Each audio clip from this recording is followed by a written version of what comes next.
Une candidate des Marseillais vient de faire des confidences très personnelles sur son compte Instagram. La jeune femme en question s'est confiée sur les troubles alimentaires dont elle souffre. Les réseaux sociaux sont devenus un bon moyen pour les personnalités publiques de partager un peu leur vie privée.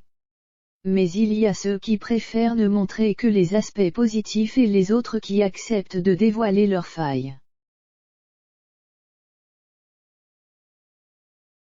C'est le cas de Victoria Meault, révélée dans Les Marseillais aux Caraïbes, W9, en 2020, qui s'est confiée sur un sujet très personnel. Victoria Meault a vécu une période difficile, notamment à cause de sa rupture avec Bastien Grimal, qu'elle a rencontré lors du tournage des Marseillais vs le reste du monde cette année.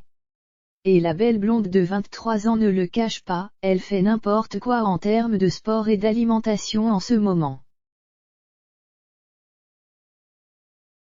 J'ai vu des memories d'il y a un an, j'étais vraiment musclée, j'avais des abdos de ouf, mais vous savez, je ne regrette pas, j'ai un peu lâché prise parce que j'étais en train de péter un câble. L'année dernière quand j'avais ce corps-là, le matin je mangeais des œufs, le midi je pesais ce que je mangeais, le soir pas de glucides, c'était hyper restrictif et ça me rendait folle, a-t-elle expliqué. Victoria Meault a ajouté qu'elle a toujours eu des troubles du comportement alimentaire.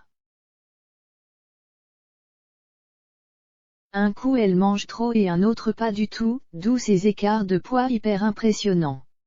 Des fois, à 1 ou 2 mois d'intervalle, je pouvais perdre jusqu'à 12 kilos, a-t-elle précisé. Mais hors de question pour la jeune femme de poursuivre sur cette lancée.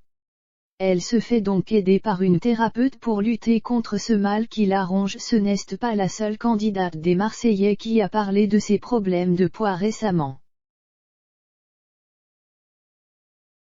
Giuseppa Surleo a révélé le 21 décembre dernier qu'elle avait perdu pas moins de 6 kilos. Donc je pense que j'ai un petit problème de santé. Je pense que je vais avoir besoin d'être suivie et contrôlée parce que j'ai eu une perte de poids subite.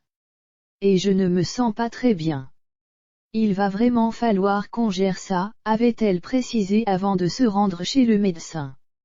Elle a ensuite expliqué qu'elle devait passer plusieurs examens et qu'elle était sous traitement.